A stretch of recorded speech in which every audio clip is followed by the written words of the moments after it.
આજના વિડીયોમાં હું તમારી સાથે આપણા દાદી નાનીની 100 વર્ષ જૂની રેસીપી શેર કરવાની છું, જે લોકો તહેવારોમાં આ વાનગી બનાવતા હતા, લાહા લાડવા. તેને ત્યાં નાનું મોટું કોઈ પણ તહેવાર હોય ને ત્યારે આ લાહા લાડવા જ બનતા હતા. તો આજના વિડીયોમાં આપણે જોશું ફ્રેન્ડ્સ, લીસા લાડુ કે લાહા લાડવાની રેસીપી. તો તેના માટે આપણે અહીંયા ચણાનો લોટ લીધો છે. લીસો લોટ આવે છે ચણાનો, તેનો ઉપયોગ કરીને તમે આ લાડવા બનાવી શકો છો, અથવા દરદરો લોટ પણ ચાલે.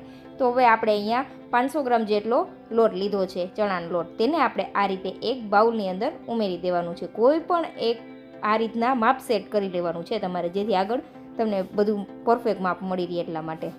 બસ ફક્ત એક જ ચમચી ઘીની જરૂર પડશે. આની અંદર વધુ ઘીનો ઉપયોગ પણ નહીં થાય, અને આ લાડુ એકવાર બનાવીને 20 થી 25 દિવસ સુધી તમે ફ્રીઝ વગર પણ સ્ટોર કરી શકો છો. વધુ મોણ પણ નથી દેવાનું, એ ફક્ત 1 થી 2 ચમચી જેટલું જ આપણે ઘી ઉમેરવાનું છે. તો આ રીતે આપણે ઘીને સરસ લોટ સાથે મિક્સ કરી દઈશું. બસ આટલું જ ઉમેરવાનું છે ઘી, બાકી આપણે ઘી ઉમેરવાની કંઈ જ જરૂર નથી. આપણા દાદી નાનીની રેસીપી છે, આ અત્યારે વિસરાઈ જઈ રહી છે, આપણે બનાવતા નથી. સાતમ આઠમ હોય કે કોઈ નાનો મોટો તહેવાર હોય, દિવાળી હોય, ત્યારે તે લોકો આ મીઠાઈ જરૂરથી બનાવતા હતા. આજે વિસરાઈ જઈ રહી છે, તો આપણે તે રેસીપી જરૂરથી ટ્રાય કરવી જોઈએ ફ્રેન્ડ્સ. તો હવે લઈ લેવાનું છે નવસેકું ગરમ પાણી. ગરમ પાણીથી જ આ લોટ બાંધવાનો છે, એટલે નવસેકું, બહુ ઉકળતું ગરમ પાણી નહીં, હાથે ટચ કરી શકીએ એટલું ગરમ પાણી લેવાનું છે. ગરમ પાણી ઉમેરવાનો મતલબ ખાલી એટલો જ છે કે આપણે તેને લાંબો સમય સુધી સ્ટોર કરવું છે ને, એટલે ગરમ પાણીનો જ ઉપયોગ કરવાનો છે.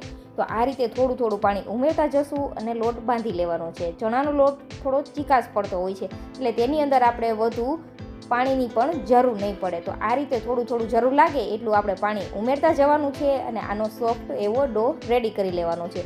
ના વધુ ઢીલો કે ના વધુ કઠણ. તમે અહીંયા જોઈ શકો છો ફ્રેન્ડ્સ, આ રીતનો બસ આપણે લોટ રાખવાનો છે. આ લોટને રેસ્ટ આપવાની પણ કાંઈ જરૂર નથી. તો આ રીતનો આપણો લોટ સરસ બંધાઈ ગયો છે, તમે અહીંયા જોઈ શકો છો. બસ આ રીતના રાખવાનો છે, વધુ ઢીલો નહીં કરી દેવાનો. તો હવે તેમાંથી આપણે મીડિયમ સાઇઝના મુઠિયા રેડી કરી લેવાના છે. આ રીતે મુઠિયા થઈ જાય ને ફ્રેન્ડ્સ, પછી આંગળીઓ વચ્ચે આ રીતે લુવાને રાખીને દબાવવાનું, જેથી આંગળીના નિશાન સરસ પડી જાય. આ રીતે નિશાન પડશે ને એટલે મુઠિયા છે તે અંદર સુધી સરસ તળાઈ જશે, અને લોટ જરા પણ કાચો નહીં લાગે. આ રીતે આપણે બધા મુઠિયા બનાવી લેવાના છે. હળવો હાથ જ રાખવાનો છે, અહીં ખાલી ફક્ત આપણે આંગળીના નિશાન જ આપવાના છે, એટલે સરસ સુધી અંદર સુધી આ મુઠિયા તળાઈ જાય. તો અહીંયા તમે જોઈ શકો છો, આપણે બધા જ મુઠિયા રેડી કરી લીધા છે. સાવ સરળ સિમ્પલ છે ફ્રેન્ડ્સ. મુઠિયા વળો ને ત્યારે તમારે સાઈડમાં તેલને પણ ગરમ થવા માટે રાખી દેવાનું. તો આ રીતના આપણે મુઠિયા રેડી કરી લીધા છે, જેથી અંદર સુધી સરસ મુઠિયા તળાઈ જાય ને કાચા ન રહે. તો અહીંયા તેલ આપણું ગરમ થઈ ગયું છે. તો હવે ફ્રેન્ડ્સ આપણે તેની અંદર એક એક કરીને મુઠિયા ઉમેરી દેવાના છે. તેલનું ટેમ્પરેચર લો જ રાખવાનું છે. આ રીતે તમે મુઠ્ઠી ઉમેરો અને તેલમાં ધીમા ધીમા બબલ્સ આવે ને, બસ એટલું જ આપણે તેલ ગરમ કરવાનું છે, કારણ કે આ લોટને અંદર સુધી આપણે સરસ શેકાવા દેવાનો છે, પણ લાલ નથી થવા દેવાના મુઠિયા. તે વાતનું પણ ખાસ ધ્યાન રાખવાનું છે. એટલે મીડિયમ ફ્લેમ ઉપર જ આપણે સરસ તેને તળાવવા દેવાના છે. આટલા મુઠિયાને તળાતા લગભગ 5 થી 7 મિનિટ જેટલો સમય લાગશે. મુઠિયા ઉમેરી દઈને પછી 2 મિનિટ માટે નહીં ચલાવવાના. 2 મિનિટ પછી તમે જોઈ શકો છો, આ રીતનો થોડો એવો લાઇટ કલર આવી જાય ને, પછી તેને પલટાવી દેવાના જારાની મદદથી, અને સરસ આપણે તેને થવા દેવાના. 5 મિનિટ માટે તો મિનિમમ તમારે થવા જ દેવાના છે. અને ગેસની ફ્લેમ મીડિયમ જ રાખવાની. મીડિયમ ફ્લેમ ઉપર જ તેને સરસ આપણે તળાવવા દેવાના છે. બધું હાઈ નહીં કરી દેવાની, નહીંતર મુઠિયા બહારથી લાલ થઈ જશે અને અંદરથી કાચા રહેશે. એટલે તમારે તેને મીડિયમ ફ્લેમ ઉપર થોડો એવો લાઇટ કલર આવે ને ત્યાં સુધી તેને આ રીતે તળવાના છે. આ મુઠિયા તળતી વખતે ફ્રેન્ડ્સ એક વાતનું ખાસ ધ્યાન રાખવાનું, ધીમે તાપે તળવાના. નહીંતર જો મુઠિયા અંદરથી કાચા રહેશે ને, તો જ્યારે આપણે લાડુ રેડી કરશું ને ત્યારે તે અંદરથી કાચા રહેશે, અને જ્યારે ખાશું ને ત્યારે થોડા સ્ટીકી લાગશે. એટલે ખાસ ધ્યાન રાખવાનું, મીડિયમ ફ્લેમ ઉપર જ આપણે તેને થવા દેવાના. આપણા દાદી નાની હતા તે આપણને આ જ રીતે ઘરે મીઠાઈ બનાવીને ખવડાવતા હતા, પણ આપણે અત્યારે બહારથી મીઠાઈ લઈએ છીએ, તે શુદ્ધ નથી હોતી. તો ફ્રેન્ડ્સ સાવ સરળ સિમ્પલ છે મીઠાઈ ઘરે બનાવવું. તો આ રીતે તમે વિસરાતી જતી વાનગી છે, જરૂરથી ફ્રેન્ડ્સ ટ્રાય કરજો. તો અહીંયા તમે જોઈ શકો છો, આપણે બધા મુઠિયા આ રીતે પ્લેટમાં કાઢી લીધા છે. તો અહીંયા આપણે બધા જ મુઠિયા સેમ પ્રોસેસથી તળી લીધા છે. હવે મુઠિયાને આપણે તોડી લેવાના છે. પહેલાં આ રીતે મુઠિયા તોડીને આપણે તેને ઠંડા થવા દેવાના છે. ગરમ ગરમમાં આપણે પીસવાના નથી, આનો આપણે પાવડર રેડી કરવાનો છે. એટલે તમે જોઈ શકો છો ફ્રેન્ડ્સ, અંદર સુધી સરસ એવા મુઠિયા તળાઈ ગયા છે, અને જરા પણ કાચા નથી રહ્યા. બસ આ જ રીતના જ આપણે મુઠિયા રેડી કરવાના છે. તમે અહીંયા જોઈ શકો છો. આ રીતથી ફ્રેન્ડ્સ તમે જો ઘરે આવી વાનગી બનાવી લેશો ને તો બાળકો ઘણી વખત મીઠાઈ વધુ ખાઈ લે ને તો તેને તકલીફ થઈ જાય છે. પણ આ રીતથી બનાવશો ને એટલે બાળકો જો વધુ ખાશે ને તો પણ એને કાંઈ જ નુકસાન નહીં થાય, કારણ કે આપણે તેને હેલ્ધી રીતે અને ઘરની ચોખ્ખી વસ્તુમાંથી બનાવેલ છે. તો અહીંયા તમે જોઈ શકો છો આપણે બધા મુઠિયા સરસ તોડી લીધા છે અને તેને 10થી 15 મિનિટ માટે ઠંડા થવા દીધા હતા. હવે લઈ લેવાનું છે મિક્સર જાર. તો મિક્સર જારની અંદર આપણે તેને આ રીતે ઉમેરી દેવાના છે અને થોડું થોડું કરીને આપણે આ મિશ્રણને સરસ પીસી લેવાનું છે. એકદમ ફાઇન પાવડર રેડી કરવાનો છે ફ્રેન્ડ્સ. તો આ રેસીપીનું શૂટ કરતી વખતે મારું મિક્સર જાર ખરાબ થઈ ગયેલું હતું એટલે થોડું એવું દરદરું રહ્યું છે મારાથી. પણ ફ્રેન્ડ્સ તમે સરસ એવો એકદમ ફાઇન પાવડર બનાવજો. તો મારાથી આ લાડુ છે તે સેજ આ રીતે કરકરારિયા છે, પણ તમે એકદમ ફાઇન પાવડર પીસી લેજો. તો આ રીતનો આપણે બધા જ મુઠિયામાંથી સરસ પાવડર રેડી કરી લીધો છે. તો ચાલો હવે આપણે ચાસણી બનાવવાની છે. આ લાડુની અંદર વધુ ઘીનો પણ ઉપયોગ નથી થતો. તો હવે લીધી છે આપણે ખાંડ. તો આપણે 500 ગ્રામ લોટ છે ને તેની સામે આપણે 400 ગ્રામ ખાંડ લીધી છે. તમે ભારોભાર પણ ખાંડ લઈ શકો છો. હવે ખાંડ ડૂબે ને એટલું પાણી ઉમેરવાનું છે.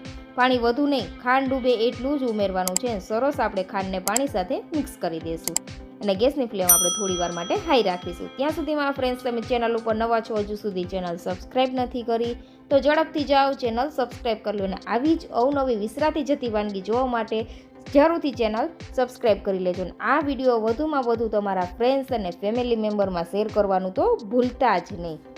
ને આપણે 7મ 8મ સ્પેશિયલ બધી મીઠાઈઓ અને ફરસાણની રેસીપી તમારી સાથે શેર કરેલી છે ફ્રેન્ડ્સ, તો તે વિડીયો પણ તમે જરૂરથી જોજો. તો આ રીતે આપણે ચેક કરી લેશું. ખાંડ સરસ મેલ્ટ થઈ ગઈ છે, તમે અહીંયા જોઈ શકો છો. અહીંયા આપણે ફ્રેન્ડ્સ એક તારની ચાસણી લેવાની છે, વધુ હાર્ડ નહીં, એક તારની, અડધોય નહીં અને એક તારની ચાસણી લેવાની છે. તો આ રીતે આ ખાંડમાં સરસ બબલ્સ આવવા લાગેલ છે, તમે જોઈ શકો છો. તો હવે આપણે કોઈ પણ વાસણ લઈ લેવાનું, તેની અંદર આપણે થોડા ડ્રોપ એડ કરી દેવાના, પછી થોડું ઠંડુ થવા દેવાનું અને આ રીતે ચેક કરી લેવાનું. જો એક તાર બનતો હોય ને તો પરફેક્ટ એવી ચાસણી છે, અથવા એક તાર ન બનતો હોય તો થોડી વાર માટે તમારે તેને થવા દેવાનું. તો ચાલો હવે આપણે ચાસણી ચેક કરીશું. તો આ રીતે પ્લેટમાં 1 થી 2 ટીપા જેટલું ચાસણી લઈ લેવાની છે અને ચેક કરી લેવાનું. તો અહીંયા ફ્રેન્ડ્સ તમે જોઈ શકો છો આ રીતે થોડીક ઠંડી થવા દેવાની, ગરમ ગરમ નહીં અડવાની, નહીંતર હાથ દાજી જાય.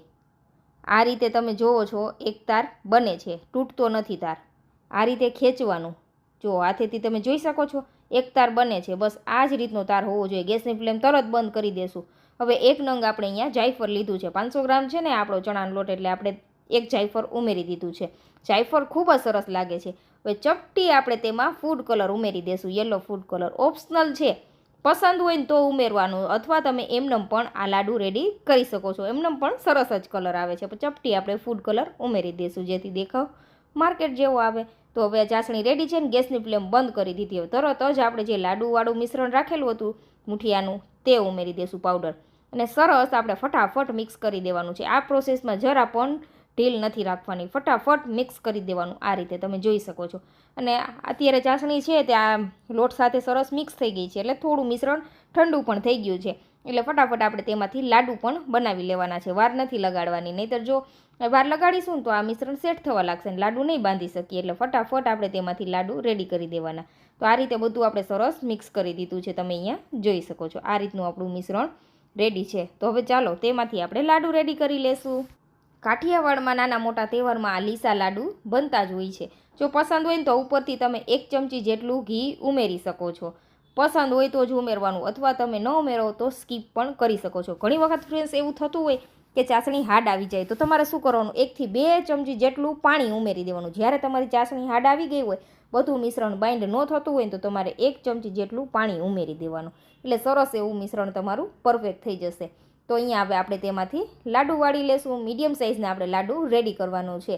તો મારું મિક્સર જાર ખરાબ થઈ ગયું હતું ને ફ્રેન્ડ્સ, એટલે થોડું એવો દરદરું રહ્યું છે આ લાડુવાળું મિશ્રણ. પણ તમે એકદમ ફાઇન પીસી લેજો, એટલે સરસ એવા લીસા લાડુ બનશે. તો આ રીતે આપણે બધા જ લાડુ વાળીને રેડી કરી લેશું. આ લાડુની અંદર ડ્રાય ફ્રૂટ પણ ઉમેરવાની જરૂર નથી, ખૂબ જ સરસ ટેસ્ટી લાગે છે. હવે તેને આ રીતે પ્લેટમાં સેટ કરી દઈશું અને ઉપરથી એક પિસ્તા ફ્લેક્સથી ગાર્નિશ કરી દઈશું. પસંદ હોય તો જ ઉમેરવાના, ડ્રાય ફ્રૂટ ઉમેરવાની કાંઈ જ જરૂર નથી. લાડવા અને ગાંઠિયા આનું કોમ્બિનેશન બેસ્ટ છે. લીસા લાડુ અને ગાંઠિયા બધા જ ગુજરાતીઓના વડીલોના ખૂબ જ ફેવરેટ હોય છે આ લીસા લાડુ. તો તમારા ઘરમાં પણ વડીલ હોય ને ફ્રેન્ડ્સ, તો આ તહેવારોની સિઝનમાં તમે આ રેસીપી જરૂરથી ટ્રાય કરજો, ખૂબ જ તેમને પસંદ આવશે. તો એકવાર જરૂરથી ટ્રાય કરજો અને રેસીપી પસંદ આવી હોય તો ચેનલને સબસ્ક્રાઈબ કરજો, વિડીયોને વધુમાં વધુ તમારા ફ્રેન્ડ્સ અને ફેમિલી મેમ્બરમાં શેર કરજો. તો અહીંયા તમે જોઈ શકો છો આપણો લાડુ કેટલો સરસ સોફ્ટ બનીને રેડી થયો છે. જે વડીલોને દાંત નથી તે પણ આસાનીથી ખાઈ શકે એટલા સરસ સોફ્ટ લાડુ બનીને રેડી થયા છે.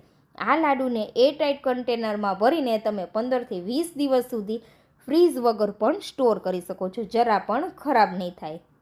તો મળીશું નવા વિડીયો સાથે, ત્યાં સુધી આવજો friends. Thank you for watching ને તમે પણ આ રેસીપી જરૂરથી ટ્રાય કરજો.